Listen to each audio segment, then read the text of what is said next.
안녕하세요. 쌀사남 구독자 여러분. 저는 30대 후반의 평범한 여자입니다. 저는 10년 넘게 회사를 다니면서 결혼도 하고 아이를 낳았는데요. 이 10년 사이에 있었던 아주 특별한 사건을 소개하고자 이렇게 사연을 쓰게 되었습니다. 저는 그리 우수한 학생은 아니었기 때문에 중고등학교를 무난히 졸업하고 대학도 무난한 곳으로 들어갔어요. 대학교에서도 무난한 성적을 받았고 회사도 크지 않은 적당한 중소기업에 입사했습니다. 성격 자체가 조용조용하고 남과 저를 비교하는 경우도 없다 보니 저와 달리 뛰어나고 그럴싸한 성적을 내는 사람과 경쟁할 일도 없었죠. 명예욕도 없어서 리더나 앞서 나가려는 사람들을 뒤에서 받쳐주는 것이 제 역할이라 생각하며 그렇게 세월을 보냈습니다. 가끔 이렇게 해도 회사에서 인정받을 수 있을까? 라는 걱정이 생기기도 했지만 어느 정도 사회생활을 하다 보니 이렇게 조용히 지내는 게 오히려 나을 때도 있겠더라고요. 내 할 일을 잘하고 있으니 책 잡힐 일도 없고 나서서 사람들을 이끌지도 않으니 실수할 일도 없고 말이죠. 그런데 저를 오래 보았던 상사 중 한 분이 너는 좀 욕심을 낼 필요가 있다. 할 수 없어서 못하는 거랑 할 수 있는데도 안 하는 건 다르다. 사람들이 모르는 것 같지만 다 알고 있다. 라고 말씀하신 적이 있어요. 이 이야기를 듣고 많은 생각을 하게 되었습니다. 저에 대해 관심이 없을 거라고 생각하셨던 분이 저를 염두에 두고 계셨다는 것에 놀란 건 둘째치고 제가 별다른 의욕 없이 회사 생활을 하고 있다는 사실을 누군가에게 들켰다는 것에 은근 마음이 쓰이더라고요. 그렇게 며칠이 지났고 저는 제가 사실은 뭐든지 잘하고 싶어 하는 사람이라는 사실을 깨닫고 인정하게 되었습니다. 모든 일을 완벽하게 잘해내고 싶으니 완벽하지 않을 바에야 시작조차 하지 않는 마음이 저도 모르게 있었던 것이었죠. 그래서 이후로는 열심히 살았어요. 그동안 제가 뒤에서 밀어주었던 사람의 입장이 되어서 팀원들과 함께 회의도 하고 사업 제안서도 쓰고 나중에는 팀장이 되어서 성과를 내기도 했습니다. 성과가 잘 나오니 회사의 인정이 자연스럽게 따라왔습니다.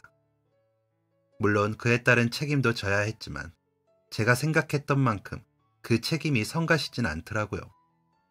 그런데 제가 간과했던 것이 하나 있었습니다. 나서지도 않고 하라는 일만 잘하면 된다고 생각하던 시절에 보았던 일이 남 일이라고만 생각해서 신경 써본 적도 없던 일이 저에게 일어날 수도 있을 거라는 사실을 간과했던 것이죠. 제가 팀장으로 일을 하던 중 다른 회사에서 꽤 이름을 날렸다는 또 다른 팀장이 저희 회사로 이직을 했습니다. 일적으로 저와 겹치는 것은 없는지라 오고 가며 인사만 했을 뿐 별다른 친분도 접점도 없는 사람이었죠. 그랬기 때문에 그 팀장과의 갈등이 생긴 건 일 때문이 아니었습니다. 드라마에 나올 것 같은 이유였죠. 바로 남자 때문이었어요. 저에게는 헌칠한 입사 동기가 있었습니다. 저보다 나이는 많았어요. 신입으로 들어온 거였지만 사회생활이 처음이었던 사람은 아니었습니다. 직종을 바꾼 거였기 때문에 저희 회사 신입으로 들어온 거였을 뿐이죠. 나중에서야 알게 된 것이지만 동기가 직종을 바꾼 건 전 직장에서 여자들의 추파가 너무 심했기 때문이라고 합니다. 여초 직장이었기 때문에 여자의 비율이 많았던 건 알겠지만 그 사람들이 추파를 너무 많이 던졌다는 이유가 직종을 옮길 정도일까 의아했었어요. 그런데 동기가 업무에 본격적으로 투입되자 저는 동기가 직종을 옮길 수밖에 없었던 이유를 알게 되었습니다. 정말 회사에 있는 모든 여자들의 관심을 한 몸에 받았거든요. 간혹 질투심이 심한 남직원이 일부러 망신을 주거나 놀리는 경우도 있었지만 회사 분위기 때문인지 그런 일이 계속되지는 않았습니다. 다만 같은 부서 여직원들 때문에 동기가 부서를 바꾸는 경우가 생기기는 했어요. 보통 피해를 주는 사람이 피하는 게 맞긴 하지만 동기가 원했던 일이었습니다. 바꾼 부서는 남직원들의 수가 훨씬 많았거든요. 이래서인지 동기는 여자에 대한 관심이 크지는 않았어요. 잘 지내는 여직원도 저밖에 없었죠. 상사의 말을 듣고 일을 열심히 하기 전까지 저는 모든 사람들의 관심받게 대상이었기 때문에 동기와 밥을 먹거나 잘 지내는 모습을 보여도 주목받지 않았지만 사람들의 눈에 띄기 시작하니 동기와의 만남이 눈치 보이는 지경에 이르렀습니다. 애초에 자주 만나는 사이도 아니었을 뿐더러 가끔 야근하는 날이 겹치면 저녁이나 같이 먹는 게 다였는데 온갖 소문이 돌더라고요. 저는 이것이 그냥 지나가는 소문일 거라고 생각했습니다. 그런데 이직을 해온 다른 팀장이 나서면서 이것은 그냥 지나는 소문에 그치지 않았어요. 어느 날부터 제가 지나갈 때마다 여직원들의 수군거림이 들렸습니다. 무슨 말을 하는지 잘 들리진 않았지만 분명 저를 두고 하는 말들이었겠죠. 시간이 지나니 업무 협조도 제대로 이루어지지 않았습니다. 그러면서 자꾸만 기일이 밀리게 되고 저는 상사에게 매일같이 깨졌죠. 업무 협조가 제대로 되지 않는다는 말을 해봤자 그건 팀장의 역량 부족이다 라는 말이 돌아올 것이 뻔했기에 어떤 변명도 할 수 없었습니다. 결국 저는 팀장직을 박탈당했고 한동안 우울감에 빠져 살았어요. 한번 열심히 살아보겠다고 그저 흘러가는 대로 편하게 살 수 있었던 회사 생활을 포기했는데 열심히 살았음에 대한 대가가 이런 불명예라니 억울하고 한스러워서 잠이 안 오더군요. 게다가 이렇게 된 게 고작 남자 직원과의 스캔들 때문이었다는 사실 또한 매우 불쾌했습니다. 정말 둘 사이에 뭔가가 있었다면 모릅니다. 저는 사람들의 입에 나쁘끄러운 말로 오르내릴 짓을 동기와 한 적이 없어요. 제가 그렇게 지내는 동안 이직을 해온 팀장은 회사의 인정과 사람들의 인정을 받으며 회사 내에서 영향력을 키워가고 있었어요. 그 사람이 이직하자마자 한 게 여직원들 사이에 자리 잡는 것이었다는 것을 저는 그제야 알았습니다. 저를 두고 도는 소문과 그 외 모든 것들이 한 사람의 입김으로 이루어진 것이라는 걸 알고는 자괴감에 빠지게 되었죠. 무엇보다 악질적인 소문을 퍼뜨린 이유가 동기에게 추파를 던졌는데 거절당했기 때문이라는 사실은 저를 분노하게 만들었습니다. 일만 열심히 하면 되는 줄 알았는데 회사 생활이라는 건, 사회생활이라는 건 제 생각보다 훨씬 어려운 일이었어요. 저는 이때부터 회사 생활에 회의감을 느끼게 되었습니다. 너무 긴 이야기이고 자극적인 내용이 많아 전부 포함하지는 못했지만 저와 스캔들이 났던 동기는 결국 부모님이 계신 시골로 돌아가 농사일을 시작했습니다. 그 이후로는 어떻게 사는지 차마 알아보지도 못하겠더라고요. 하지만 저는 도망칠 곳이 없었기 때문에 다니던 회사를 그만두고 다른 회사에 들어가게 되었습니다. 이전 회사에서 별의 일을 다 겪었기 때문에 저는 더더욱 숨죽이며 살았어요. 시키는 일만 했고 해야 하는 일이 보여도 시키지 않으면 안 했습니다. 딱히 일 잘하는 직원이라 칭찬받고 싶지도 않았으니까요. 다른 직원들과도 사이좋게 지내지 않았습니다. 이후로는 당연한 일이죠. 저는 혼자가 되었고 회사에서는 그래도 일은 하라는 대로 잘하니 데리고 있는 직원, 자르고 다른 괜찮은 직원 뽑기는 귀찮으니 가만히 두는 직원으로 불리게 되었습니다. 그 당시에는 괜찮다고 생각했지만 지금 와서 생각해보면 당시에 저는 많이 외로웠던 것 같아요. 저는 저를 평범하게 살아온 사람이라고 소개하지만 저에겐 아픈 어머니가 계셨거든요. 이것이 특별히 안타까운 일은 아니라 생각해서 늘 스스로를 평범하다 여겨왔지만 그 당시에는 아픈 어머니를 모시느라 회사도 그만두지 못하는 제 상황에 억울해했던 적도 있었습니다. 형제도 없었고 사람에게 치이다 보니 친구들과의 연락도 끊겼고 매일 보는 회사 사람들에게는 무시당하니 외로움이 커졌겠죠. 저 스스로 만든 상황이었지만 저는 그 정도로 이전 회사에서 사람에 대한 신뢰를 잃어버린 상황이었어요. 그래도 회사 생활을 포기하거나 아무도 모르는 곳으로 떠나 숨어버리지 않은 이유는 순전히 어머니 때문이었습니다. 아주 어렸을 적 아버지가 돌아가시기 전부터 제 기억이 시작된 순간부터 편찮으셨던 제 어머니는 저 없이는 아무것도 할 수 없으셨거든요. 도움을 받을 수 있는 가족들도 없었고 원래 몸이 약했던 어머니를 평생 책임지겠다며 어머니와 결혼했던 아버지도 이미 이 세상 사람이 아니었고 저는 낳아준 부모에 대한 책임감으로 꾸역꾸역 살아가고 있었습니다. 어머니가 저를 낳으신 뒤에 몸이 더 상하셨다는 이야기를 들은 후로 생긴 책임감이었어요. 여기까지 적고 나니 그리 평범한 인생은 아니지 않았을까? 라는 생각이 들긴 하지만 누구에게나 이런 책임감 혹은 짐이 하나쯤은 있다는 제 생각은 여전합니다. 그렇게 하루하루 버티는 시간의 연속이었습니다. 긴 문장을 말하는 것도 어려워서 단 한 번도 저에게 힘들지 않냐 물어본 적 없던 어머니마저 저에게 힘들지 않냐 물으실 정도였으니까요.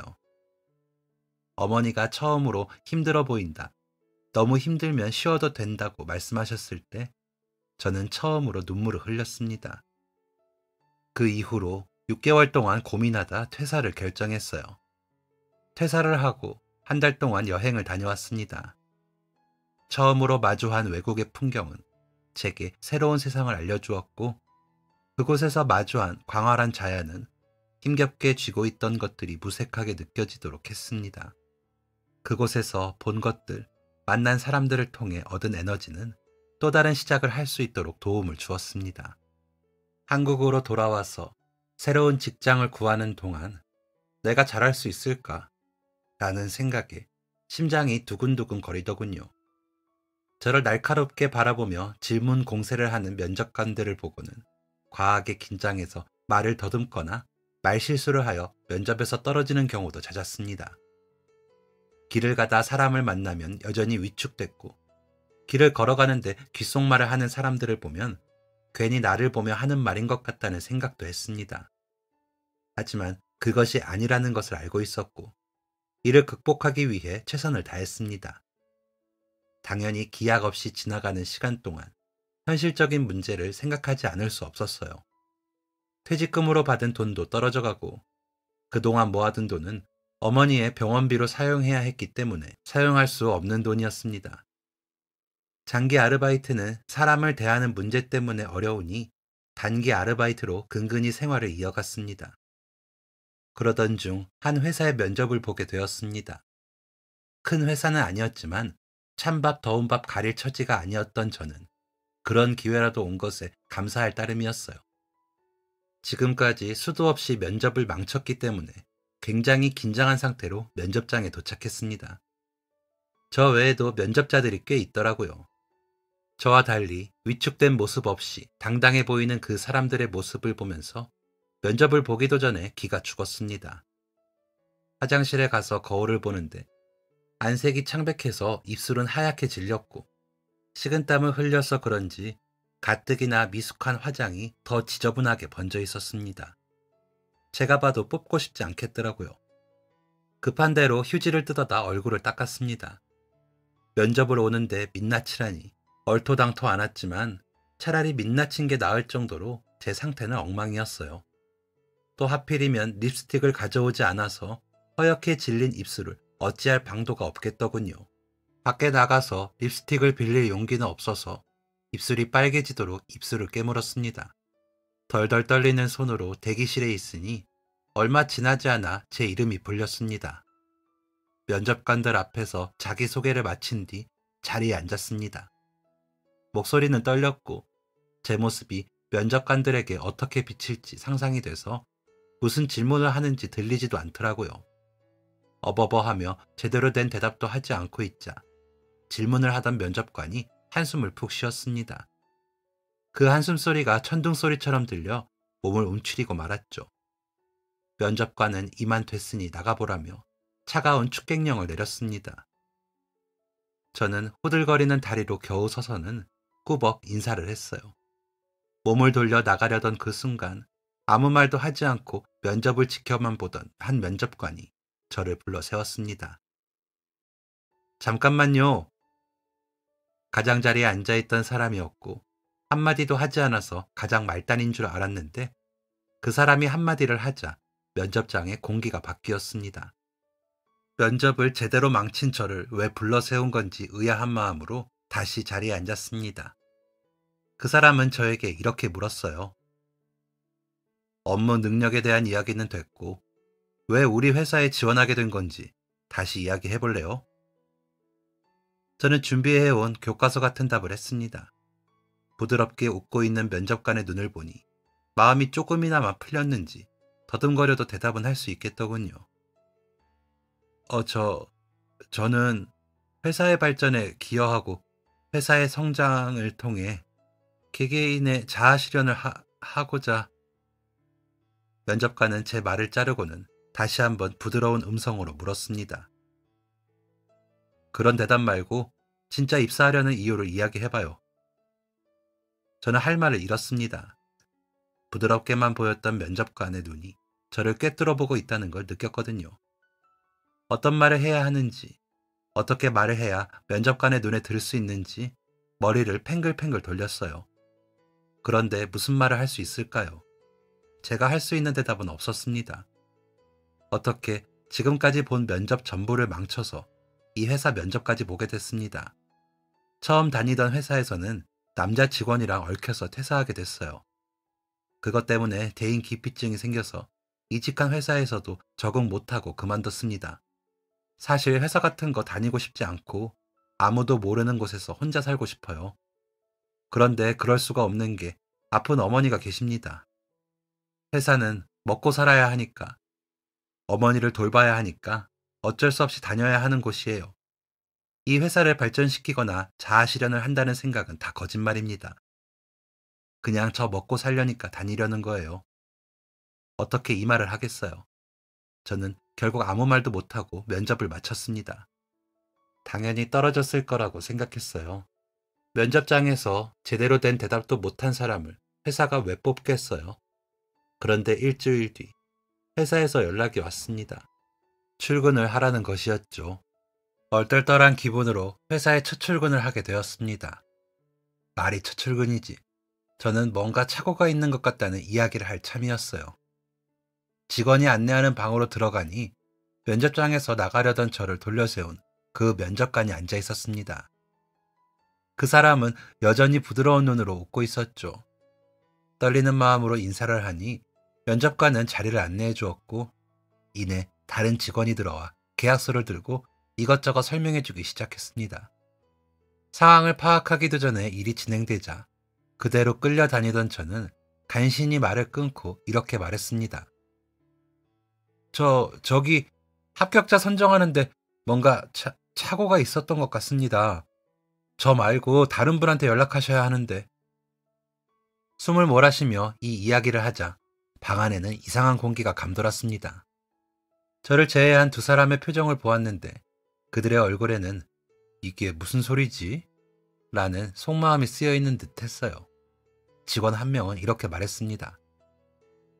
이런 걸로 실수할 리가 없죠. 착오가 아니에요. 저는 어리둥절한 표정으로 면접관을 바라보았습니다. 면접관은 이렇게 대답했어요.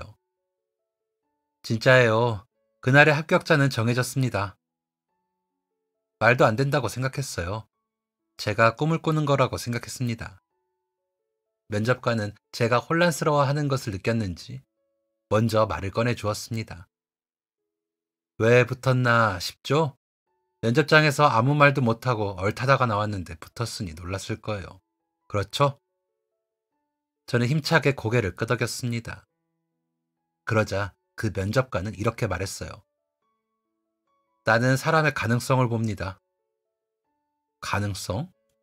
나에게서 가능성을 봤다는 건가? 라는 생각을 하며 생각이 더욱 복잡해졌을 때 누군가 문을 열고 들어오며 이렇게 말했습니다. 대표님, 이것 좀 확인을. 저는 문을 열고 들어온 사람과 제 앞에 있는 면접관을 번갈아 보았어요.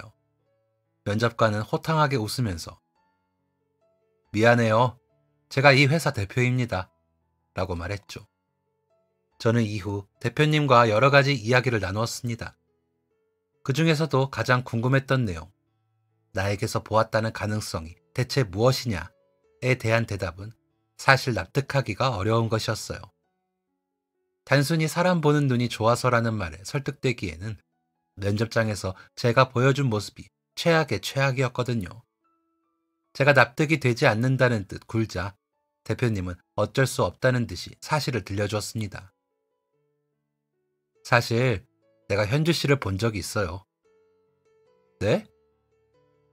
얼마 전에는 백수였고, 이전에는 회사와 집 밖에는 다닌 적이 없으며, 그 회사에서는 잠깐 팀장을 맡으며 일했던 경험뿐인 저를 한 회사의 대표가 어떻게 볼 수 있을까요? 무엇보다 저를 기억할 이유가 전혀 없다고 생각했습니다. 거짓말이시죠? 대표님은 자신이 왜 거짓말을 치겠냐며 말을 이어가셨어요. H테크에서 일했었죠? 저는 깜짝 놀랐습니다. 내가 거기랑 일을 한 적이 있는데 그때 현주 씨를 봤어요. 여전히 이해가 안 됐습니다. 제가 팀장이기는 했지만 중요한 결정을 내릴 만한 위치는 아니었기 때문에 대표님을 봤을 리가 없었어요. 잘 진행되는 일이었는데 어느 순간부터 의사소통이 안 되더군요. 척하면 척이었는데 이젠 내가 무슨 의도로 말하는지 풀어서 설명을 해줘도 이해를 못했어요. 혹시나 해서 담당자가 바뀌었냐고 하니 역시나 담당자가 바뀌었다고 하더군요. 무슨 이유로 그만뒀는지는 내가 알 방법도 없으니 이유가 있으려니 하면서 새로운 담당자랑 합을 맞춰보려고 했어요. 그런데 아무리 진행을 해도 일에 진척이 없길래 결국 위약금 물고 계약 파기했습니다. 대표님이 하는 말은 어디선가 들어본 이야기였습니다. 제가 H테크에서 일하던 당시에 저에게 있었던 일이었거든요. 저는 당시 진행했던 사업에 대한 자세한 내용을 물었고 대표님이 말씀하시던 계약건이 제가 참여했던 일이라는 것을 알게 되었습니다. 당시의 상황은 이러했어요. 그때는 제가 남자 직원과 얽혀서 이상한 소문에 힘들어하던 때였습니다. 저와 함께 일하던 팀원들이 제대로 된 협조를 해주지 않자 일에 진척이 없다고 생각했던 상사가 제 팀을 해체시켰고 저와 일하던 팀원들은 새로 왔던 그 팀장 아래로 들어가게 되었어요. 솔직히 하고 싶은 말이 많았지만 가장 중요한 순간에 일이 진행되지 않은 것은 사실이었으니 저는 입도 뻥끗하지 못하고 회사의 지시에 따랐습니다. 인수인계라도 제대로 하려고 3일 동안 밤을 새워서 인수인계 자료를 준비했지만 새로 일을 맡게 된 팀장은 제 인수인계를 따르지 않았어요. 제 능력을 못 믿어서 그런 것도 아니었고 사생활이 지저분한 사람과는 말도 섞기 싫다는 게 이유였습니다. 사실 계약처와 일을 하면서 중간에 담당자를 바꾼다는 건 사실상 말도 안 되는 일입니다. 그런데도 인수인계도 제대로 받지 않는다니 도무지 이해가 안 되는 상황이었어요. 하지만 좋은 게 좋은 거라고 이렇게 하는 데는 다 이유가 있을 거라고 생각하던 순진한 저는 인수인계 자료를 기어코 다른 팀장의 팀원에게 전해주었습니다. 저처럼 지저분한 사람의 것은 꼴도 보기 싫고 믿음직하지도 않다고 말하던 팀장이 제 인수인계 자료를 업무에 투입된 뒤 자기가 스스로 정리한 척한 건 그 이후의 일이죠. 저는 바보 같게도 그런 모습을 보고 참았습니다. 제가 애착을 가지고 자발적으로 야근까지 하며 주말에도 하던 일을 이런 식으로 어그러뜨리고 싶지 않았거든요. 제가 퇴사를 결정하는 순간까지도 팀장에 대한 칭찬이 자자했기에 이런 일이 있을 거라고는 생각도 하지 못했습니다. 대표님이 저를 보신 건 제가 회사 퇴사를 하는 날이었다고 해요. 한 눈치 없는 직원이 대표님에게 담당자가 바뀌었다는 것을 알려주었고 그 직원이 바뀌기 전 담당자가 저기 지나간다며 회사 밖으로 나서는 저를 지목했던 것이죠. 저는 의아해하며 대표님에게 물었습니다. 아무리 그래도 잠깐 보셨던 거일 텐데요. 대표님은 이렇게 대답하셨죠. 나는 일 잘하는 사람은 안 잊어버려요. 그리고 현주 씨는 많이 보진 못했지만 현주 씨의 일처리는 이미 많이 봐왔잖아요. 직급이 높은 것도 아니고 의사 결정권이 있는 것도 아닌데 한 사람의 부재로 일이 풀리지 않는다는 건 나한테도 충격이었어요. 직원 한 명을 세워놓고 대부분의 일을 맡겼던 회사에 대한 실망감도 컸고 그래서 계약을 취소한 겁니다. 나중에 안 사실이지만 대표님은 사람 보는 눈이 탁월한 분이셨어요. 같이 일하는 사람들 모두 자신이 뽑힌 것을 의아해하며 입사했지만 대표님 아래에서 일하며 자신이 잘하는 것을 찾고 그에 따라 능력을 키워온 사람들이더라고요. 그 때문인지 직원들의 애사심도 대단했고 대표님의 말은 직원들에게 절대적인 힘을 가지고 있었습니다. 직원들이 회사의 대표를 진심으로 존경하는 게 얼마나 힘든 일인지 회사를 다녀보신 분들이라면 공감하시겠죠. 그런 분위기 때문인지 저는 첫 출근 날임에도 불구하고 대표님에게 그동안 제게 있었던 모든 일들을 구구절절 털어놓았습니다. 그동안 누구에게도 털어놓지 못했던 부끄럽다고 생각했던 이야기를 두 번밖에 만나보지 못한, 그것도 새로 취직한 회사의 대표에게 말할 것이라고 그 누가 알았을까요? 대표님과 대화하는 동안 감정이 올라와 결국은 꺽꺽거리며 눈물을 흘렸습니다. 아마 밖에도 제 울음소리가 들렸겠죠. 그러나 누구도 이 일을 문제 삼거나 뒤에서 수군거리며 떠들지 않았습니다. 새로 다니게 된 회사는 이전의 회사와 달랐습니다. 상사가 부하 직원에게 함부로 이야기하지 않았고 첫 만남부터 다짜고짜 반말을 하지 않았어요. 대표님마저 말단 직원에게 존대를 하는데 어떻게 그럴 수 있었겠어요. 요즘 회사들이 추구하는 수평적인 분위기라고 하긴 어렵지만 서로를 존중하는 분위기임은 확실했습니다. 대표님과의 면담과 계약서 작성 후 일주일 뒤에 출근했을 때만 해도 저는 여전히 사람과 눈을 마주치지 못했고 저에게 이목이 집중되면 말을 떠듬으며 간단한 대화조차 하지 않아서 직원들 사이에 섞이지도 못했습니다. 그러나 동료들과 상사들은 말단 직원으로 들어온 제 의견도 진지하게 들어주고 좋은 의견이라 생각하면 적극적으로 수용해 주었습니다. 직전 직장에서 무슨 말만 하면 무시당했고 첫 직장의 마지막은 공공의적으로 끝났기에 누군가가 제 이야기를 귀 기울여준다는 것만으로도 큰 감동을 받았어요. 이런 회사 생활이 하루 이틀, 한 달, 석 달로 늘어나자 저에게도 변화가 생겼습니다. 힘들지만 사람의 눈을 보고 이야기하기 위해 노력했고 직원들과 섞이기 위해 출근 전날부터 출근하면 직원들과 나눌 대화 리스트를 작성했습니다. 좀 더 나아지기 위해 노력한 것은 몇 년 만에 처음이었어요. 회사 생활을 하면서 가장 감사했던 일을 꼽자면 제가 더 나은 사람이 될 때까지 기다려주는 동료들이 있다는 사실입니다. 그들은 자신들도 그런 시간들을 겪어보았기 때문에 제 상황을 온전히 이해하고 기다려줄 수 있는 것이라고 했죠. 그러던 어느 날 직원들과 함께 점심 식사를 하고 있는데 한 직원이 저에게 이런 질문을 하더라고요. 아 참, 현주씨 입사한 지 1년 반 됐나? 그렇죠? 아니, 그동안 부모님 용돈 줘 얘기를 안 하길래 혹시 못 받고 있는 건 아니지?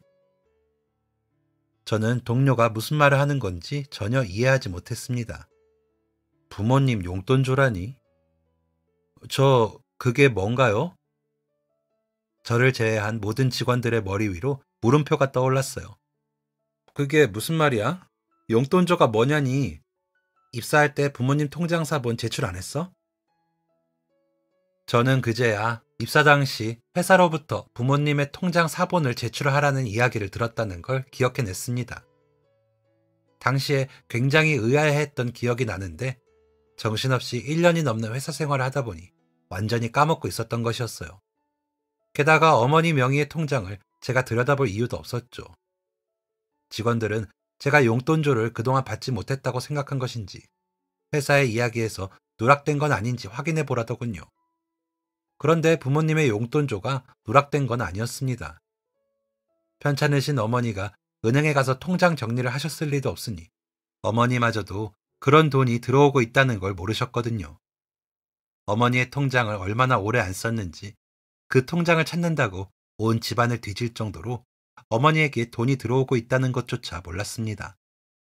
어머니 통장을 찾은 다음 날 회사에 가서 직원들에게 자초지종을 설명하면서 자연스럽게 저희 집안 상황을 알리게 되었어요. 직원들은 모두 다 그런 사정이 있었냐며 공감해 주었습니다. 회사에서 부모님에게 제 이름으로 용돈을 보내고 있었다는 게 더욱더 놀라웠던 이유는 회사가 명절, 어버이날, 부모님 생신이 되면 제 이름으로 꽃바구니나 선물을 보내왔었기 때문이었어요. 명절뿐만 아니라 어버이날, 부모님 생신을 챙기는 것만으로도 쉬운 일이 아닌데 용돈까지 보내다니 다른 회사에서는 상상도 할 수 없는 일이 분명했습니다. 게다가 1년이 넘는 시간 동안 회사에서 용돈조가 나간다는 걸 티도 내지 않았던 건 더더욱 놀랄 일입니다. 제 월급에서 부모님 용돈을 제하고 드리는 것도 아니었어요. 제 월급과 용돈은 따로였습니다. 제 월급의 5%에 해당하는 금액이 용돈으로 지급된 것이죠.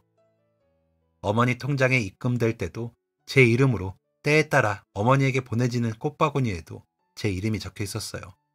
괜히 그곳에 회사 이름을 적거나 대표님의 이름을 넣지도 않았습니다. 저는 1년이 넘는 시간 동안 회사에서 일하면서 대표님의 능력에 대한 신뢰와 대표님의 영향을 받은 회사의 분위기에 만족하고 있었습니다. 그런데 이 사실을 안 이후에는 회사에 뼈를 묻겠다는 각오를 하게 되었어요. 회사를 함께 이끌어가는 소중한 직원들이 지금 이 자리에 있을 수 있는 것은 모두 부모님 덕이다. 진짜 가족 같은 회사라면 가족의 부모까지 챙기는 게 마땅하다. 라는 대표님의 철학을 본받아 다른 동료들도 세심하게 챙기기도 했고요. 왜 다른 직원들이 저에게 그렇게 신경 써주고 배려해 주었는지 의문이 풀리는 순간이었습니다. 그런데 이 회사에 뼈를 묻겠다고 생각한 지 얼마 되지 않아 제 다짐을 무너뜨릴 위기가 찾아왔습니다. 바로 회사의 경영 악화였어요. 대표님은 문제를 해결하고자 잠도 못 주무시고 전국 방방곡곡을 돌아다니셨고 매일마다 쏟아지는 전화 세례에 직원들은 정신도 차리지 못했어요. 회사 상황이 악화되자 모든 직원들은 자발적 야근을 하며 어떻게든 위기를 극복해내려 했습니다. 그런데 어떤 방법을 써도 자금이 돌지 않았어요.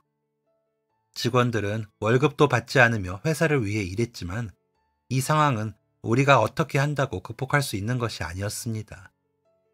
직원들이 야근을 반복하고 월급을 줄 수 없는 상황에서도 일을 하자 대표님은 결국 회사 문을 닫아버리기까지 하셨습니다. 모든 일은 자신이 책임지고 해결해야 할 일이니 저희는 각자 좋은 자리를 찾아가라면서요. 평생 동안 머물고 싶은 직장을 만들고 싶었는데 그러지 못해 미안하다며 눈물을 뚝뚝 흘리던 대표님의 모습을 보며 직원들 모두가 얼마나 울었는지 모릅니다.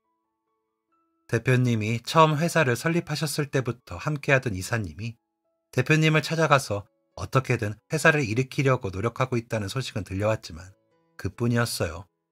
회사가 문을 닫고 덩그러니 남은 직원들, 저는 모두 흩어져 대표님의 말대로 좋은 자리를 찾아갈 줄 알았습니다. 회사의 규모가 어마어마하게 큰 것은 아니었지만 수입도 크고 성장폭도 컸기 때문에 이 경력을 가지고 간다면 더 크고 좋은 회사에서도 받아줄 수 있었을 테니까요. 그런데 그들은 그러지 않았습니다. 지금 잠시 힘들다고 돌아서 버리면 그게 가족이냐 라면서요. 직원들은 대표님에 대한 신뢰가 있었습니다. 대표님이 지금은 저렇게 무기력해 보이는 듯 해도 다시 일어나실 분이라며 확신에 차서 말하더군요. 이런 모습을 볼 때마다 벅찬 감정이 몰려왔습니다. 이런 것이 당연한 게 아니라는 걸 저는 몸으로 부딪히며 깨달았으니까요. 그래서 저도 기다렸습니다. 저에게 새로운 삶을 살 수 있는 기회를 준 회사에게 보답하기 위해서요. 현실적으로는 바로 다른 회사에 입사해서 돈을 버는 것이 맞았지만 사람이 의리가 있죠. 어떻게 그럴 수 있겠어요. 저는 아르바이트를 하며 쉬는 날에는 회사 동료들을 만났고 이번엔 대표님 뵀어요? 와 같은 이야기를 하며 회사가 다시 원상복귀 되려면 어떻게 해야 하는지 머리를 맞대고 생각했습니다. 그중 가장 연차가 오래된 선배가 이사님에게 연락을 드렸고요. 그렇게 시간이 꽤 흘렀고 조금은 지쳤을 무렵 선배에게 전화가 왔습니다. 현주씨, 지금 당장 회사로 와요. 저는 옷도 제대로 차려입지 못하고 곧장 회사로 향했습니다. 그곳에는 오랫동안 얼굴을 보지 못했던 대표님이 많이 야윈 모습으로 서 계셨어요. 대표님은 항상 인자한 미소를 띠고 있는 분이셨는데 그 미소가 흐릿해져 있었습니다. 저는 이젠 돌이킬 수 없는 상황이 된 거라 생각하고 엉엉 울며 눈물을 떨어뜨렸어요. 그런데 이사님이 껄껄 웃으며 제 어깨를 두드리시더군요. 하하, 현주 양이 많이 놀랐나 보네. 걱정하지 마. 아무 문제 없으니까. 깜짝 놀라 주변을 둘러보니 모든 사람들이 저를 보며 웃고 있었습니다. 저에게 전화를 준 선배는 문제가 다 해결돼서 우리 다시 일할 수 있다고 말하려는 찰나에 전화를 끊어버리잖아. 이 날씨에 그 차림으로 온 거야? 현주씨, 안 추워? 라고 저를 놀리는 식으로 말했죠. 얼마나 놀랬는지 저는 어린애처럼 또 울어버렸습니다. 저희는 텅텅 빈 예전 사무실에 둘러앉아서 짜장면을 시켜 먹었습니다. 함께 식사를 하고 있자니 예전 생각도 나고 오랫동안 기다려왔던 일이 현실이 되니 기쁘고 여러모로 감격스러운 순간이었죠. 식사가 거의 끝나갈 무렵 어떻게 된 것인지 한 직원이 대표님에게 상황을 물었습니다. 목소리를 가다듬은 대표님은 아주 깜짝 놀랄 만한 이야기를 해주셨어요. 저희 회사에는 회사가 문을 닫기 얼마 전 입사한 막내 직원이 있었습니다. 대표님은 막내 직원이 들어온 지 얼마 되지 않아 회사가 문을 닫게 되어 미안하다며 따로 위로금까지 전해주셨다고 해요. 그렇게 모든 직원들을 정리한 뒤에는 자본을 끌어오기 위해 그동안 협력했던 회사들을 찾아가고 투자를 받기 위해 관련된 회사의 문은 모두 두드리고 다녔다고 했죠. 그런데 며칠 동안 밤을 새우며 최선을 다해도 일이 뜻대로 풀리지 않아 포기할 지경에 이르렀을 때 아주 의외의 인물이 나타났다고 합니다. 바로 막내 직원이었어요. 그런데 더 의외였던 건 막내 직원 옆에 있던 사람이었습니다. 막내 직원은 하얗게 샌 머리를 가지런히 넘기고 단출한 한복을 차려입은 할아버지를 자신의 친할아버지라고 소개했죠. 막내 직원은 그렇다 쳐도 할아버지는 왜? 라는 의문이 생겼지만 어른을 밖에 세워둘 수는 없었기에 대표님은 빨간 딱지가 잔뜩 붙은 집으로 어쩔 수 없이 그분을 모셨다고 합니다. 할아버지는 대표님의 집을 쑥 둘러보시더니 상황이 생각보다 많이 안 좋은가 보군요. 라고 물었다죠. 갑작스럽게 찾아온 사람인데다가 같이 회사 생활을 한 지 오래되지 않아 그리 가깝지 않은 막내 직원의 할아버지가 갑자기 와서 할 말은 아니었습니다. 그런데 대표님은 할아버지의 목소리와 눈빛에 빨려 들어가는 것 같았다고 해요. 그리고 직감했죠. 보통 분이 아니라는 것을요. 대표님은 사람을 잘 보는 분이셨습니다. 역시 대표님의 생각대로 막내 직원의 할아버지는 보통 분이 아니셨어요. 막내 직원의 할아버지는 저희 회사에 아주 큰 돈을 투자하셨습니다. 솔직히 말해서 그렇게 큰 돈을 투자받을 상황이 아니었습니다. 이것은 대표님도 잘 알고 있는 사실이었죠. 그래서 대표님은 양심적으로 이 돈을 투자받아서 제대로 운영할 만한 상황이 아님을 말씀드렸습니다. 그런데 할아버지는 아무것도 묻고 따지지 않고 대표님을 믿어주셨습니다. 아무것도 없는 망한 회사의 대표를 말이죠. 배운 것 없는 놈이 사업한답시고 까불더니 결국 망했구나 라는 조롱을 듣던 대표님에게는 그 말이 어떻게 들렸을까요? 대표님은 할아버지가 회사에 투자하는데 분명 다른 이유가 있을 거라고 생각하셨습니다. 실제로 다른 이유가 있었고 그 이유는 바로 부모님에게 보내왔던 용돈조였어요. 막내 직원이 퇴사한 뒤 시간이 꽤 지났을 때 아주 우연히 막내 직원의 부모님이 자신의 회사로부터 용돈조를 받고 있다는 사실을 할아버지가 알게 되셨다고 합니다. 이에 흥미를 느낀 할아버지는 어떻게 된 것인지 자세히 물으셨고 막내 직원은 자신이 처음 들어간 회사에 대해 아주 사소한 것까지 이야기했다고 했죠. 친구들은 못된 상사 만나서 매일같이 울며 회사를 다니는데 자기는 회사에 가는 게 행복했다고, 그런 회사가 문을 닫게 되어 너무 속상하다는 말까지 덧붙이면서요. 할아버지는 이런 회사를 만든 대표님의 태도에 감동했던 것이었습니다. 요즘 같은 세상에 부모까지 챙기는 경우가 어디 있냐며 아직 젊은 대표가 이런 것까지 신경 쓰는 것이 너무나 기특하다고 투자를 결정하신 거였어요. 누군가는 무모하다고 할 수 있었지만 직원들을 이처럼 행복하게 만든 회사에 문제가 있을 리 없다는 할아버지의 결정은 적중했습니다. 회사에 자본이 돌기 시작하자 회사에는 활기가 돌았고 얼마 지나지 않아 모든 직원은 한창 회사가 힘들 때 월급을 받지 않고 일했던 기간의 급여를 모두 받게 되었어요. 또 시간이 흐르고 흘러 막내 직원의 할아버지는 투자금 회수뿐만 아니라 그에 따른 이익까지 두둑히 챙겨가셨습니다. 하지만 투자금 외의 금액을 다시 재투자하셨죠. 큰 위기를 넘은 회사는 이전보다 단단해졌습니다.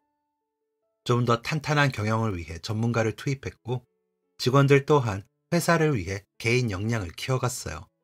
시기를 잘 타서 회사의 매출이 굉장히 향상되었습니다.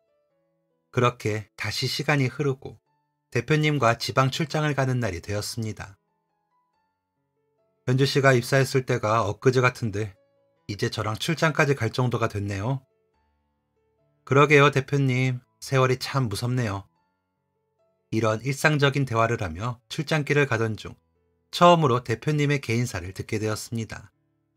대표님에게는 2명의 동생이 있었는데 부모님이 일찍 돌아가셔서 어렸을 때부터 대표님이 2 동생을 키우셨다고 합니다. 6살 된 동생과 이제 말을 배우기 시작하는 막내를 책임지게 된 대표님은 안 해본 일이 없었다고 해요.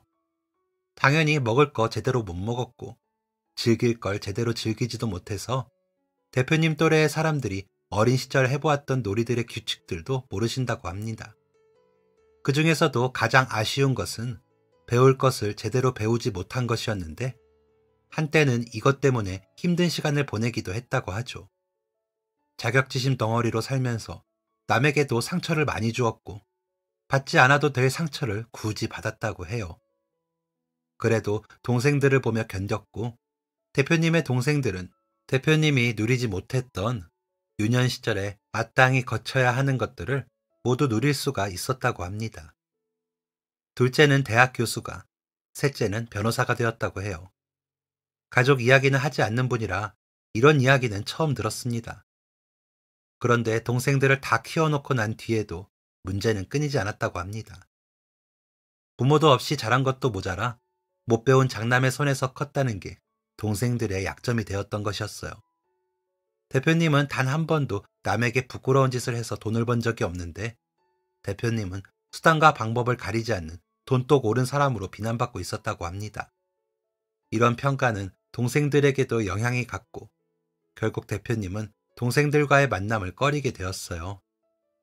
동생들은 그런 사람들의 말 따위 신경 쓰지 않는다며 대표님을 설득했지만 대표님은 차마 동생들의 바람처럼 앞으로 나설 수 없었다고 합니다. 대표님은 이렇게 말씀하셨어요. 직원들에게는 미안한 게 참 많아요. 저는 회사가 문을 닫았을 때의 이야기를 하시는 줄 알았습니다. 그런데 그게 아니더군요. 가족 같은 회사가 되자고 하는 거 사실은 내 안에 있는 결핍 때문입니다. 무슨 의미인지 잘 이해가 되지 않았습니다. 부모님은 돌아가시고 동생들과는 얼굴도 제대로 보지 못하다 보니 외로웠어요. 그래서 외로운 만큼 매일같이 얼굴을 보는 직원들에게 마음을 주게 되었고 그게 가족 같은 회사로 포장되었네요. 사실 직원들은 내 관심이 부담스러울 수도 있을 거예요. 저는 깜짝 놀랐습니다. 대표님이 이런 생각을 가지고 있을 거라고는 생각도 못했거든요. 만약 말로만 가족 같은 회사를 외쳤다면 직원들의 불만이 엄청났겠지만 저희 회사는 아니었어요. 대표님, 왜 그런 말씀을 하세요? 저희 회사 힘들었을 때 직원 중에 한 명도 등 돌린 사람 없어요. 다들 왜 그런 줄 아세요? 가족은 힘들 때 등 돌리지 않기 때문이에요. 회사의 이익이나 눈앞의 돈보다 사람을 더 소중하게 생각해준 대표님의 마음을 모르는 직원들은 단 한 명도 없어요. 감사할지언정 부담스러워할 사람은 없다고요. 대표님은 여느 때와 다름없는 인자한 미소를 띠며 이렇게 대답하셨습니다. 그래요. 모두가 나를 기다려줬을 때 그제야 마음이 한결 놓이더군요. 고마워요, 현주씨. 대표님이 안타깝게 느껴졌습니다. 저와 비슷한 게 너무 많았거든요. 가족을 지켜야 한다는 생각 때문에 포기하고 싶을 정도로 힘들었던 삶과 주변의 손가락질을 견뎌야 했던 인생이 이해됐습니다. 그 외로움을 달래고자 자신이 받고 싶은 사랑의 크기만큼 직원들에게 정을 쏟아주었던 대표님의 마음까지도 안타깝더군요. 대표님은 저에게서 자신의 모습을 봤었다고 합니다. 마음 붙일 곳 없어 주변 환경에 휩쓸려 어찌할 방도를 몰라 하는 것이 느껴졌던 것이죠. 저를 그냥 두면 잘못될 게 분명하다고 생각했다고 합니다. 일을 잘하는 사람을 직원으로 채용해서 회사의 이익을 얻는 것도 중요하지만 대표님은 위태로운 사람을 그냥 보낼 수는 없었던 것이죠. 대표님에겐 그 무엇보다 사람이 중요했으니까요. 현주 씨가 기운을 차려서 얼마나 다행인지 몰라요. 어머니는 잘 지내시나요? 대표님이 저희 어머니의 안부까지 물으실 줄은 몰랐습니다. 입사할 때 지나가듯 한번 이야기한 게 다인 것 같은데 그걸 여태 기억하고 계시더라고요. 네, 어머니는 여전하세요. 나중에 알고 보니 대표님은 모든 직원의 사정을 꿰뚫고 있으셨습니다. 사계절 중 언제가 부모님의 기일인지, 자녀들은 몇 명이고 몇 살 정도인지까지 가까이서 일하는 저희도 모를 정보들을 다 알고 계시더라고요. 대표님의 과거와 마음 한쪽에 숨겨두었던 이야기를 듣고 나니 더욱 존경스러운 마음이 들었습니다. 저도 대표님과 비슷한 상황을 겪었지만 저는 전혀 다른 길을 선택했으니까요. 그래서 저는 그 이후로 제가 대표님에게 받은 은혜만큼 다른 사람을 돕기로 결정했습니다. 이후로도 저희 회사에는 마음의 상처를 받은 사람들이 여럿 입사했어요. 저는 다른 직원들이 그랬던 것처럼 그들을 참고 기다려주었고 인간적으로 위로해주기 위해 노력했습니다. 그 중에는 스스로 포기한 이들도 있었지만 대부분의 직원들이 마음의 상처를 치유하고 행복한 회사 생활을 하게 되었습니다. 또 한 가지, 저희 회사에게 새로운 기회를 주었던 부모님 용돈조는 여전히 이루어지고 있습니다. 어버이날, 명절 등에 부모님 선물을 챙기는 것도 빠지지 않고 쭉 이어지고 있고 말이죠. 대표님은 어린 시절 힘들 때마다 낳아주신 부모님을 원망했었다고 합니다. 왜 나를 낳아서 이렇게 힘들게 하냐며 돌아가신 부모님을 원망도 하고 하늘을 향해 분노하기도 했죠. 그런데 시간이 지나며 동생들이 자라고 각자의 꿈을 향해 나아가고 회사를 세워 직원들을 만나고 또 회사를 통해 그 직원들의 삶이 나아지는 것을 보면서 살아간다는 것이 얼마나 행복한 것인지를 깨달았다고 합니다. 그래서 평생 원망하던 부모님에게 감사한 마음을 가지게 되었고 자신이 하지 못했던 효도를 가족과 같은 직원의 부모님에게 돌려드리는 것이었어요. 이런 철학은 아마 저희 회사가 문을 닫을 때까지 계속될 것 같습니다. 저희 회사에는 아주 크게 사람이 전부다 라는 글귀가 적혀 있었습니다. 다 잃어도 사람만 잃지 않으면 다시 일어날 수 있는 것이고 다 잃어도 사람만 있다면 아무것도 잃지 않은 것이라는 대표님의 굳은 가치관은 저희 회사 직원들에게 도전이 되고 있으며 회사의 발전의 바탕이 되고 있습니다.